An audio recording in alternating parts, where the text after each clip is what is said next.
चलिए आज के इस वीडियो में हम पोषक तत्व पढ़ने वाले हैं। न्यूट्रिएंट्स क्या होते हैं, तो उससे पहले हम भोजन को जान लेते हैं। भोजन क्या होते हैं, क्योंकि भोजन में पोषक तत्व पाए जाते हैं। तो भोजन क्या होते हैं, वह पदार्थ जिसमें पोषक तत्व पाए जाते हैं उन्हें हम भोजन कहते हैं। अर्थात पोषक तत्व प्रदान करने वाले पदार्थों को भोजन कहा जाता है। जैसे चावल, गेहूं, दाल, साग सब्जी, मांस आदि ये सब क्या है, भोजन के स्रोत हैं।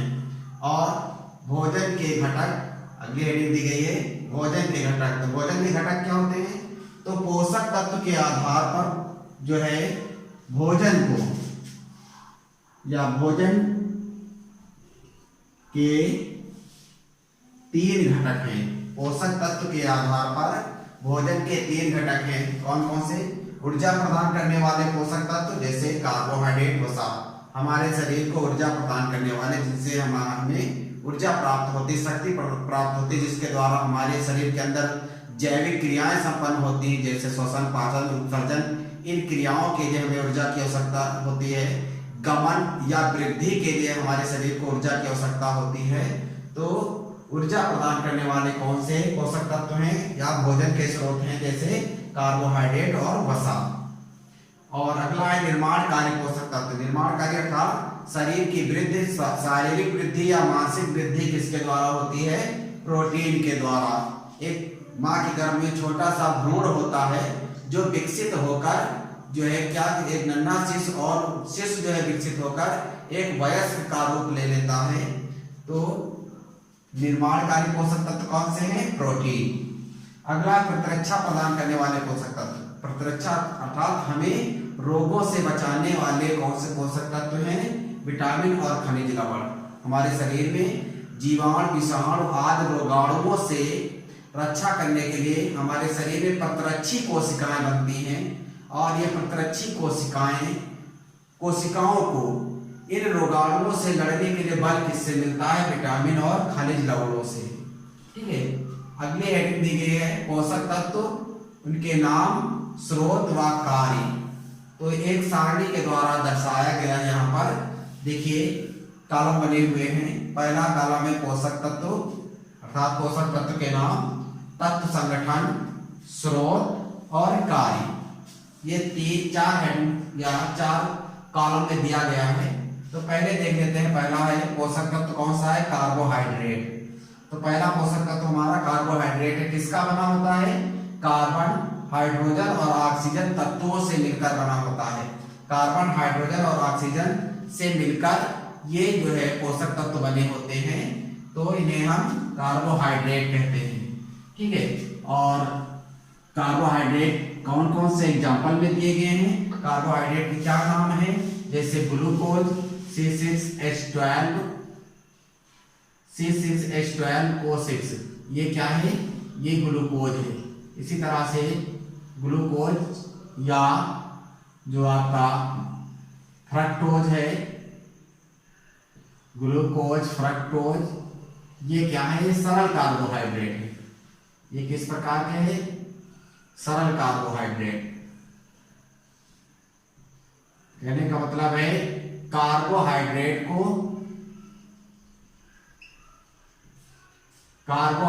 को दो भागों में बांटा गया है, सरल कार्बोहाइड्रेट और जटिल कार्बोहाइड्रेट।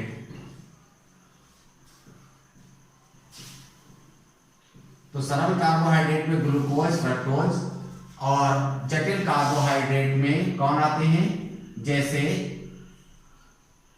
मंड है, स्टार्च, सेलुलोज है। ये क्या है, ये जटिल कार्बोहाइड्रेट है। ठीक है, इनमें 2, 3 या 4 कार्बन के यौगिक होते हैं या तत्व होते हैं। और इसमें यह कह सकते हैं मंड में एक से अधिक जो है कार्बोहाइड्रेट होते हैं। कार्बोहाइड्रेट के कई अणु मिलकर मंड, सेलुलोज आदि बनाते हैं, इसलिए इनको जटिल कार्बोहाइड्रेट कहते हैं। अर्थात कई सरल कार्बोहाइड्रेट मिलकर जो है जटिल कार्बोहाइड्रेट का निर्माण करते हैं। उसके बाद देखते हैं स्रोत क्या है, कहाँ से प्राप्त करेंगे इन्हें। तो गन्ना है, चुकंदर है, सरल कार्बोहाइड्रेट गन्ना है, चुकंदर आदि से प्राप्त होते हैं, और अर्थात चीनी से जो होती है वो सरल कार्बोहाइड्रेट है। आलू, चावल, मक्का या साबूदाना ये सब क्या है, ये जटिल कार्बोहाइड्रेट के स्रोत हैं। जब हम चावल को बनाते हैं तो चावल के ऊपर एक गाढ़ा जो है लिक्विड इकट्ठा हो जाता है सफेद रंग का, जिसको मंड कहते हैं या स्टार्च कहते हैं, तो वो क्या है, एक जटिल कार्बोहाइड्रेट है। ठीक है, और कार्य क्या है कार्बोहाइड्रेट का, ऊर्जा का निर्माण करना, ये ऊर्जा प्रदान करते हैं जैसे ऊपर आपने देखा।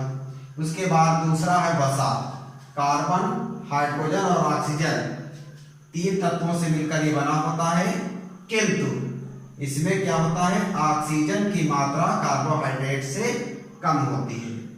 इसमें जितनी ऑक्सीजन की मात्रा होती है उसकी अपेक्षा वसा में ऑक्सीजन की मात्रा कम पाई जाती है। और इन्हें हम कहाँ से प्राप्त करेंगे, क्या स्रोत हैं, तो घी है, दूध है, तेल है, अर्थात घी, तेल आदि से हमको क्या प्राप्त होता है, हमें जो है वसा प्राप्त होती है। इसके बाद कार्य क्या है, अतिरिक्त भोज्य पदार्थ के रूप में हमारे शरीर के अंदर भोजन के रूप में, चर्बी के रूप में या वसा या फैट के रूप में हमारे शरीर में ये जमा रहते हैं। जब हमें ऊर्जा की आवश्यकता होती है, शरीर में ग्लूकोज नहीं होता है, तो वसा के टूटने से हमारी यकृत की कोशिकाएं वसा को किस में बदल देती हैं, ग्लूकोज में बदल देती हैं। ठीक है, जिसके द्वारा वसा से हमें ऊर्जा प्राप्त हो जाती है।